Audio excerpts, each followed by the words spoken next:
Hello, my name is Keshwani. That's K-E-S-H-W-A-N-I, Keshwani. We are here because we want to learn algebra. Today is our lesson number 154. Day 154. We are in the process of solving word problem. From day number 101 through 200. Today is our 54th day. What you see on the blackboard here is what we had yesterday, the problem that we did yesterday, which read something like this. Oh, actually, this should not say product. We're not doing the product today. What is the sum of three consecutive numbers if m is the middle of the three numbers? Today, the problem that we're going to do is going to be very similar to this one. Here is how the problem reads for today. What is the sum of, instead of 3, we're going to have 5 consecutive numbers if g, we are given a number g, we do not know its value obviously, because if we knew the value it wouldn't be an algebra problem, it wouldn't be an algebraic problem, it would be a simple arithmetic problem. For example, if I tell you that g is equals to 10, then the 5 consecutive numbers that we're talking about, since g is the greatest one, hence the g for greatest, then the 5 consecutive numbers would be, you're going to have to go back, we're going to have to go in reverse because we are given the biggest one, the largest one, the greatest one. And if that g happens to be 10, then what we're given is 10, 9, 8, 7 and 6. And we just simply add up their sum. No, we simply find their sum, that's all. But obviously we do not know what g equals to, hence the algebra problem. But it's g. What is the sum of the 5 consecutive number if g is the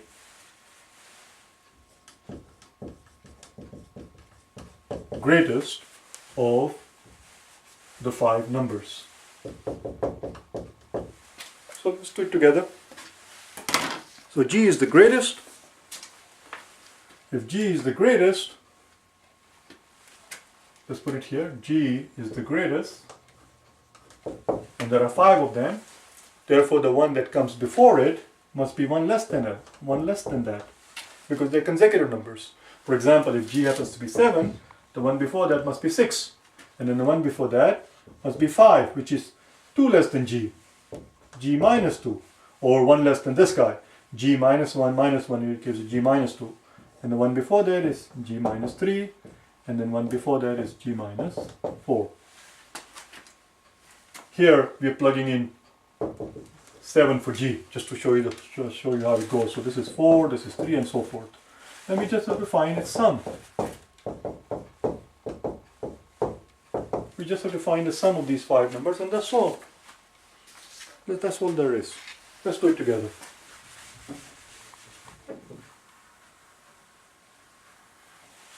We have to simplify now. We have already found the sum. We just have to simplify it. We can't just leave it like that. Let's simplify it. So we have 5 g's, obviously. 1, 2, 3, 4, 5. Obviously, because there are 5 consecutive numbers. And each one of them has g in it. So that's 5g. And then negative 4 and a negative 3 is negative 7. Negative 7 and a negative 2 is negative 9. Negative 9 and a negative 1 is negative 10. There is your sum.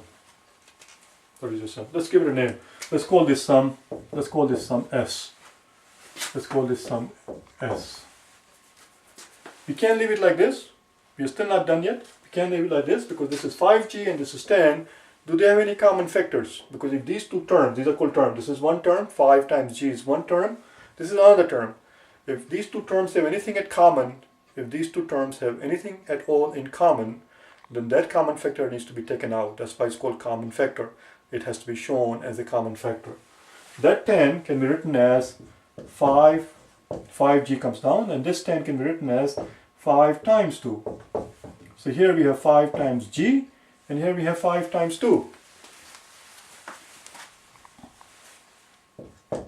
5 times g and a 5 times 2. Do you see any common factor? Of course we see it now. Now that we've written it like this, we can immediately see that they have a common factor of 5. That 5 needs to be taken out. And once we take out the 5 common, what we are left here is just g. minus, this minus comes down, and here what we are left is 2. And then as you can see, if we were to open the parentheses, we'll get back to where we were, which is 5 times g, which is 5g right here, minus 5 times 2, which is your 10 right here. But that is our final answer, 5 times g minus 2. That's it. The last thing we need to do before we call it a day is to verify this answer. Let's make sure that it is in fact the correct answer.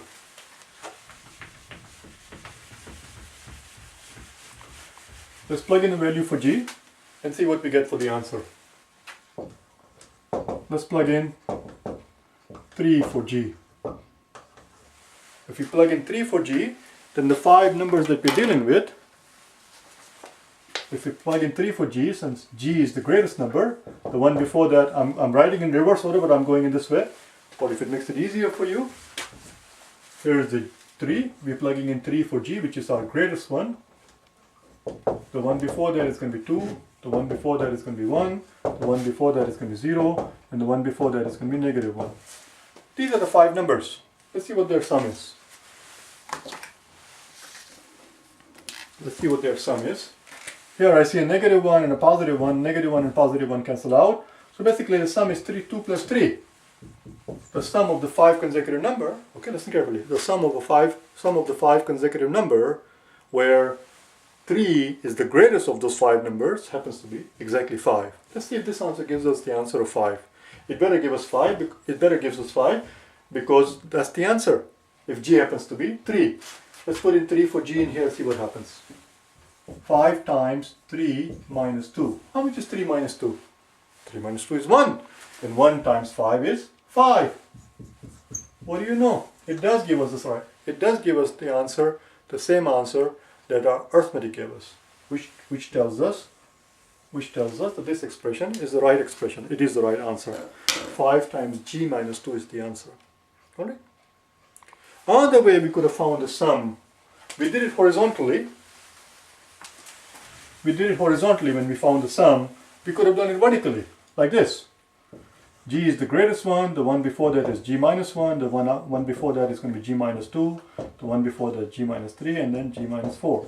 And we could have found the sum vertically. 5 g's, and then negative 1, negative 2 is negative 6, negative 3 and negative 3 is negative 6, and a negative 10. Very good. There you go. That's it, we are done. I will see you tomorrow on day number 155, where we'll do something different. We will do 3 problems in a row.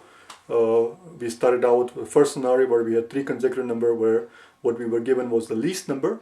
Then that was the day before yesterday. Then yesterday we did a scenario where we were given 3 consecutive numbers, where we had 3 consecutive numbers and what we were given was the middle number. And then today we did a scenario where we have 5 consecutive numbers and what we are given is the greatest of the 5.